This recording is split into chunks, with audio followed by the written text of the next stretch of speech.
बिस्मिल्लाहिर्रहमानिर्रहीम। अस्सलामु अलैकुम वरहमतुल्लाहि वबरकातुहू। मैं आपका मुआलिज हकीम राशिद महमूद अलवी। आज का मेरा मौजू है आसाबी कमज़ोरी, जिसे न्यूरोस्थेनिया भी कहते हैं।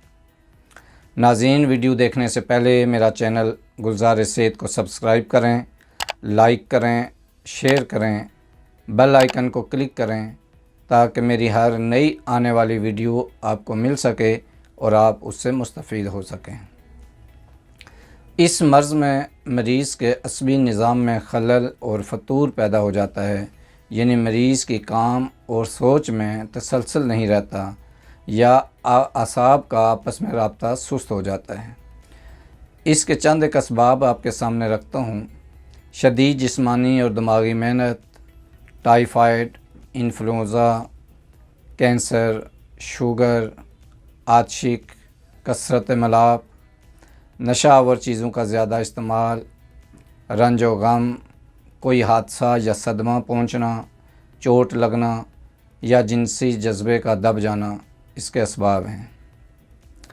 चंद एक अलामात भी आपके सामने रखता हूँ कि इसमें आम जिस्मानी कमज़ोरी महसूस होती है, मामूली काम से थकन हो जाती है, कम हिम्मती होती है, कमज़ोरी बहुत ज़्यादा फ़ील होती है, बेख्वाबी, कसरत इत्लाम, जिनसी कमज़ोरी, चेहरे का बेरौनक होना, सर दर्द, निज़ाम हज़म की कमज़ोरी, चिड़चिड़ापन, गम और गुस्सा, खसियों में दर्द वगैरह इसकी अलामात में शामिल हैं। नाज़रीन, इलाज हमेशा सबब मर्ज़ को दूर करने के बाद किया जाता है।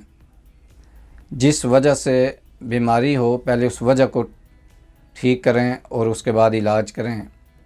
आम तौर पर नीम गर्म दूध के अंदर 1 चम्मच शहद मिलाकर पीने से भी असाब को तक़वियत मिलती है और वक्ती तौर पे जो थकावट और दर्द का एहसास होता है वो ठीक हो जाता है। नुस्खा इसके लिए नोट फरमा लें। जायफल 10 ग्राम, जलवत्री 10 ग्राम, गोंद कीकर 10 ग्राम, ऊद सलीब 10 ग्राम, लौंग 10 ग्राम, कुचला मुदब्बर 20 ग्राम और अजवाइन खरासानी 10 ग्राम। सारी चीज़ों को पीस के सफ़ूफ बना लें और कुचला मुदब्बर आपको मुदब्बर किया हुआ बना हुआ दवाखानों से मिल जाएगा, वो भी इसमें शामिल कर लें और काली मिर्च के बराबर गोलियां बना लें। सुबह शाम 1 गोली नीम गर्म दूध के साथ इस्तेमाल करें। इंशाअल्लाह अज़ीज़ आपकी आसाबी कमज़ोरी दूर हो जाएगी और अगर बीपी लो हो रहा हो, कम हो, तो वो भी इससे नॉर्मल हो जाता है, ठीक हो जाता है। अपनी सेहत का ख्याल रखा करें। सेहत के हवाले से कोई भी प्रॉब्लम हो तो मेरे साथ रब्ता कर सकते हैं, मेरे मकतब पे तशरीफ़ ला सकते हैं और आने से पहले अपॉइंटमेंट लेना ज़रूरी है। अल्लाह ताला आपका हामी और नासिर हो। नेक्स्ट वीडियो तक के लिए इजाज़त चाहता हूँ। अल्लाह हाफ़िज़। अस्सलामु अलैकुम वरहमतुल्लाहि वबरकातुहू।